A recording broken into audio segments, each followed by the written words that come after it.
Bus ఆపలేదని ఆగ్రహించిన ఇద్దరు పురుషులు, ఇద్దరు మహిళలు కలిసి బస్సు డ్రైవర్పై దాడి చేసిన ఘటన మార్కాపురం జిల్లా పొదిలిలో చోటు చేసుకుంది. వివరాలకు వెళితే పొదిలి ఆర్టీసీ డిపోకు చెందిన అద్దె ఆర్టీసీ బస్సు కొండెపీకి సాయంత్రం 5 గంటలకు డిపో నుండి బయలుదేరింది. డిపో నుండి పెద్ద బస్టాండ్ సెంటర్కు రాగానే విద్యార్థులతో, ప్రయాణికులతో బస్సు అప్పటికే కిక్కిరిసిపోయింది.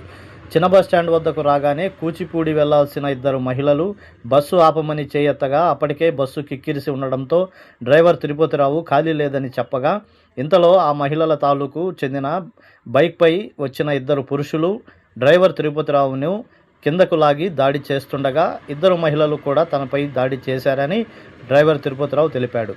ఈ ఘటనపై స్థానిక పోలీస్ స్టేషన్లో ఫిర్యాదు చేశామని డ్రైవర్ తిరుపతిరావు తెలిపారు.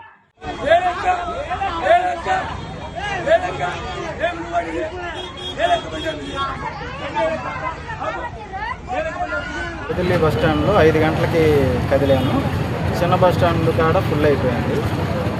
చిన్న బస్టాండ్ కాడ ఫుల్ అయింది. అక్కడ జనాలు ఎక్కే అవకాశం లేకపోవడం వల్ల కొంచెం బండి మూవ్ చేశాను. బండి మూవ్ చేయంగానే ఇద్దరు తాగుబోతులు వచ్చి, ఇద్దరు ఆడవాళ్ళు, ఇద్దరు మగవాళ్ళు వచ్చి నా మీద దాడి చేశారు.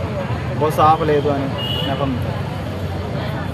తర్వాత బస్సు ఫుల్గా ఉండటం వల్ల నేను ఆపలేకపోయాను.